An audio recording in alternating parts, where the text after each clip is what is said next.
الحمد لله نحمده ونستعينه ونستغفره ونؤمن به ونتوكل عليه ونعوذ بالله من شرور أنفسنا ومن سيئات أعمالنا من يهده الله فلا مضل له ومن يضلل فلا هادي له ونشهد أن لا إله إلا الله وحده لا شريك له ونشهد أن سيدنا محمدا عبده ورسوله أما بعد أعوذ بالله من الشيطان الرجيم بسم الله الرحمن الرحيم يا أيها الذين آمنوا ادخلوا في السلم كافة ولا تتبعوا خطوات الشيطان إنه لكم عدو مبين آمنت بالله صدق الله المولانا العظيم وصدق رسوله النبي الأمين المتين الكريم ونحن على ذلك لمن الشاهدين والشاكرين والحمد لله رب العالمين. معزز سامعین کرام، خطبے کے بعد قرآن کریم فرقان حمید کی جو آیت مبارکہ تلاوت کرنے کا شرف حاصل کیا ہے، اس آیت مبارکہ کے متعلق کچھ عرض کرنے سے قبل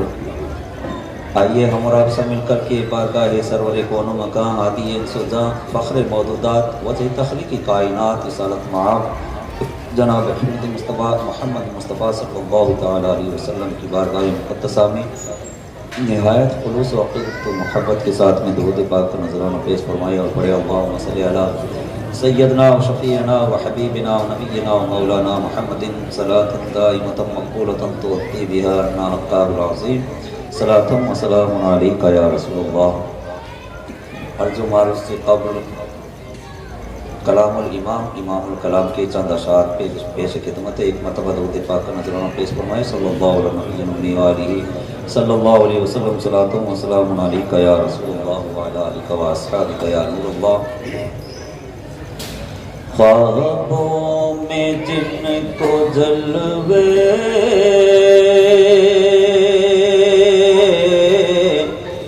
تم نے دکھا دیے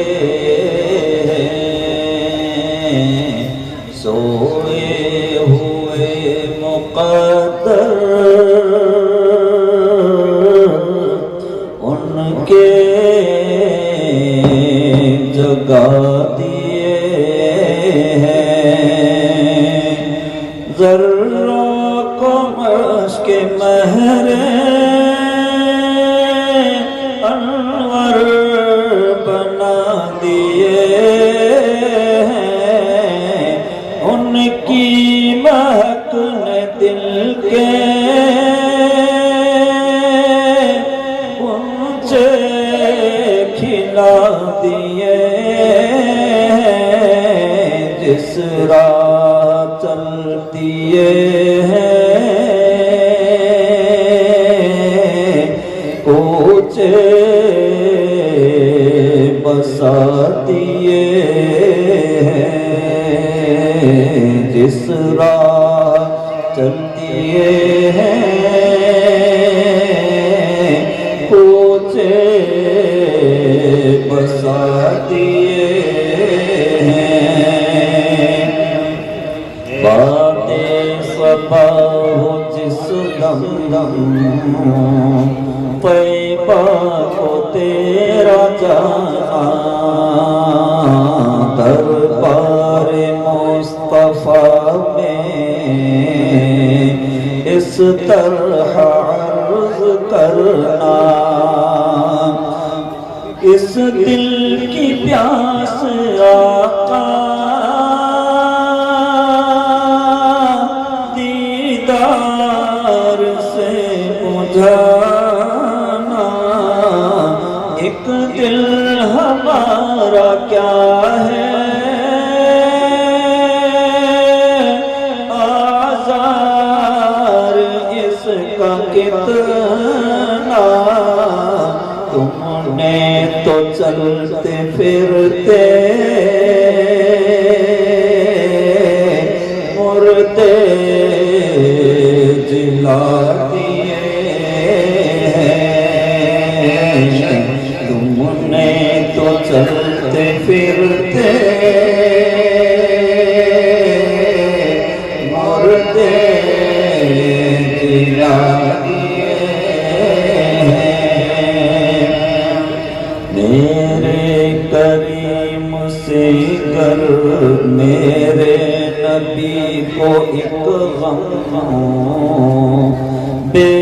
حد ستا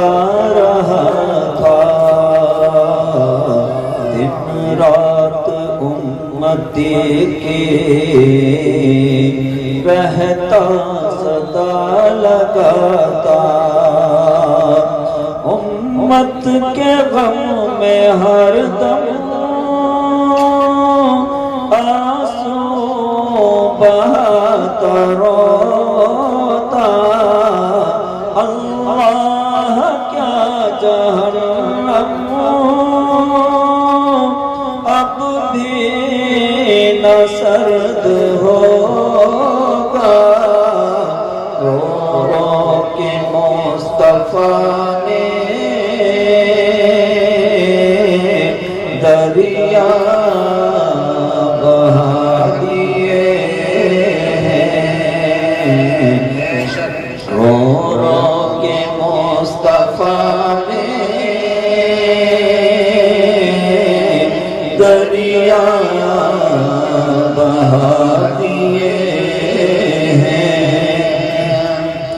دربار مصطفیٰ میں جو بھی سوالی آیا، سائل نے مانگنے سے پہلے سوا ہی پایا، منگتے کو دو جہاں کا پن میں بنایا تھا، میرے کریم سے گر پترا کسی نے مانگا، دریا بہا دیے ہیں، در پہ بہا دیے ہیں، دریا بہا دیے ہیں، در پہ بہا دیے ہیں، صدقہ رضا کا مانگے تم سے فرید پرنم، در پہ اسے بلا کر جلوہ دکھائے باہم، سن غور سے فریدی آواز داد پہ ہم، ملک سخن کی ساہی تم کو رضا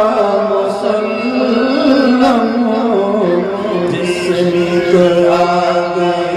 ہو سکے بٹھا دیے ہیں، جس سمت آگے ہو سکے بٹھا دیے ہیں، صلی اللہ علیہ وسلم، صلاة وسلام عليك يا رسول صلاة الله، وسلام عليك يا رسول الله وعلى آلك وأصحابك يا رسول الله صلى الله تعالى عليه وسلم۔ سنت سرکار سے گھر آج جو روشن ہوا، سنت سرکار سے گھر آج جو روشن ہوا، یہ کرم اللہ کا کتنا بڑا چہرے میں ہے، یہ کرم اللہ کا کتنا بڑا چہرے میں ہے۔ میرے آقا صلی اللہ تعالیٰ علیہ وسلم کے پیارے دیوانوں، اللہ تبارک و تعالیٰ اپنے مقدس و متبرک کلام پاک میں ایمان والوں سے خطاب فرما رہا ہے، یا ایھا الذین آمنوا، اے ایمان والو، ادخلوا فی السلم کافہ، اسلام میں پورے کے پورے داخل ہو جاؤ، وَلَا تَتَّبِعُوا خُطُوَاتِ الشَّيْطَانِ، شیطان کی پیروی مت کرو، شیطان کے نقش قدم پہ مت چلو، شیطان کے بتائے ہوئے راستے پہ مت چلو۔ إِنَّهُ لَكُمْ عَدُوٌّ مُبِينٌ، وہ تمہارا کھلا ہوا دشمن ہے۔ اب یہاں پر ایمان والوں سے خالق کائنات ارشاد فرما رہا ہے کہ تم شیطان کی پیروی مت کرو، وہ تمہارا کھلا ہوا دشمن ہے۔ اب جب ہمارے سامنے دشمن کی تصویر ہمارے سامنے رکھ دی گئی ہے کہ یہ تمہارا کھلا ہوا دشمن ہے، اور اس سے اگر ہم نہ بچے تو یہ قصور کس کا ہے؟ خود ہمارا ہی قصور ہے۔ یہ ایک تو یہ ہوتا ہے کہ دشمن ہوتا ہے وہ چھپا ہوا ہوتا ہے، ہمیں پتہ نہیں ہوتا ہے کہ ہمارا دشمن ہے کون، پیچھے سے وہ چھپا ہوا ہے، وہ پیچھے سے اگر کوئی وار کرتا ہے تو ہمیں کیا پتہ۔ اور ایک ہمارے سامنے موجود ہو کہ ہمارا دشمن یہ ہے، اس کا ہمیں پتہ چل جائے تو پھر ہم اس سے بچنے کی کوشش بھی کرتے ہیں۔ مگر آج جس ازلی دشمن کا جو ذکر قرآن کریم ہمارے سامنے کر رہا ہے، یہ شیطان کوئی آج ہی کا دشمن نہیں ہے ہمارا۔ جب سیدنا حضرت آدم علیہ السلام کا مجسمہ تیار کیا گیا تو اس وقت تمام ملائکہ کو سجدے کا حکم دیا گیا تو تمام ملائکہ نے سجدہ کیا، مگر ابلیس جو عزازیل ہے وہ اکڑا ہوا رہا، اس نے سجدہ نہیں کیا۔ اسی وقت اسے راندہ درگاہ کر دیا جاتا ہے، اسے اخرج کہہ کر کے جنت سے نکال دیا جاتا ہے۔ اس وقت سے یہ ہمارا اجلی دشمن ہے، اس وقت سے ہماری دشمنی پر یہ اترا ہوا ہے، اور اسی دشمن کے راستے پر ہم اور آپ چلتے ہوئے نظر آتے ہیں۔ وہ ہمیں بہکاتا ہے، بہکا کر کے اپنے دام و فریب میں لے لیتا ہے، اور لینے کے بعد میں ہم سے غلط کام کروا لیتا ہے۔ چاہے کوئی سا بھی موقع ہو، شادی بیاہ کا موقع ہو، یا موت میت کا موقع ہو، یا کوئی اور خوشی کا موقع ہو، ہر موقع کے اوپر وہ ہمارے ساتھ میں لگا ہوا رہتا ہے اور ہمیں بہکانے کی کوشش کرتا ہے، یعنی نیک کام کرنے سے ہمیں ہمیشہ وہ روکنے کی کوشش کرتا ہے، اور برائی کے اندر ملوث کرنے کا کام وہ ہمیشہ کرتا رہتا ہے۔ مگر پھر بھی ہم اس کے دام و فریب میں آ جاتے ہیں، اس کے مکر و فریب میں ہم پھنس جاتے ہیں۔ لہذا ہمیں اس دشمن کی نقاب کشائی کر کے ہمیں خالق کائنات نے بتا دیا کہ تمہارا کھلا ہوا دشمن یہ ہے، اب اس سے بچنا یہ تمہارا کام ہے، تم کس انداز سے بچ سکتے ہو۔ اور دشمن انسان کے ایک نہیں بلکہ دو ہیں، ایک تو شیطان دشمن ہے اور دوسرا نفس ہمارا دشمن ہے۔ کیونکہ رمضان المبارک کا مہینہ جب آتا ہے اس وقت شیطان کو تو زنجیروں میں جکڑ دیا جاتا ہے، قید میں ڈال دیا جاتا ہے، اس کے باوجود انسان گناہ کرتا ہے۔ اس کی وجہ کیا ہے؟ اس کی وجہ یہی ہے کہ اس وقت ایک دشمن تو ہمارا قید کے اندر ڈالا ہوا ہے، زنجیروں میں جکڑا ہوا ہے، اور دوسرا دشمن جو نفس جو ہے وہ ہمارے ساتھ میں لگا ہوا ہے، ہمارے اندر موجود ہے۔ اب نفس جو ہوتا ہے، نفس انسان سے کوئی بھی غلط کام کروانے کے لیے اسے مجبور کرتا ہے، وہ اس کے دام و فریب میں آ کر کے اس غلط کام کو کرتے ہیں، اور پھر ہم اور آپ یہ سوچتے ہیں کہ یہ شیطان تو قید خانے میں بیٹھا ہوا ہے، پھر یہ غلط کام ہم سے کیسے ہوا؟ اس کی وجہ یہی ہے کہ نفس جو ہے، وہ نفس امارہ جو ہمارا، وہ ہمیں غلط کام کی طرف بھاگتا ہے اور اس کام کو کرنے کے لیے ہمیں آمادہ کرتا ہے۔ اب انسان کو یہ چاہیے کہ وہ اپنے آپ کو اس دشمن سے کیسے بچائے، اس کے دام و فریب سے اپنے آپ کو کیسے بچا سکتا ہے، یہ ہماری عقل مندی پر منحصر کرتا ہے کہ ہم کس انداز سے اس کا مقابلہ کر سکتے ہیں، اس سے بچ سکتے ہیں۔ اور ہر موقع کے اوپر وہ ہمارے ساتھ میں لگا ہوا ہوتا ہے۔ شادی بیاہ کا موقع ہوتا ہے تو اس میں بھی ہم سے غلط کام کروانے کی کوشش کرتا ہے، اور ہم اس کے دام و فریب میں آ کر کے ایسے گھنونے کام کر کے نکل جاتے ہیں جس کا اسلام سے کوئی دور کا بھی واسطہ نہیں ہوتا ہے، دور کا بھی رشتہ نہیں ہوتا ہے۔ اسے ہم اسلام کے اندر لا کر کے داخل کرنے کی کوشش کرتے ہیں۔ آج قوم مسلم کے اندر شادی بیاہ کی رسومات کو آپ غور سے دیکھیں اور اسلام کے اصولوں کو اپنے سامنے رکھ کر کے دیکھیں تو اسلام کے اصولوں کے مطابق ایک بھی ہماری رسم جو ہے اسلام کے مطابق نہیں ہوتی ہے۔ ہر رسومات جو ہے وہ غیروں کی ہوتی ہے، کوئی ادھر ادھر سے پکڑ کے لے آتے ہیں، جس میں موبائل بھی اس میں سب سے بڑا بھاگیدار بنا ہوا ہے۔ اسی موبائل کے اوپر لوگ دیکھ کر کے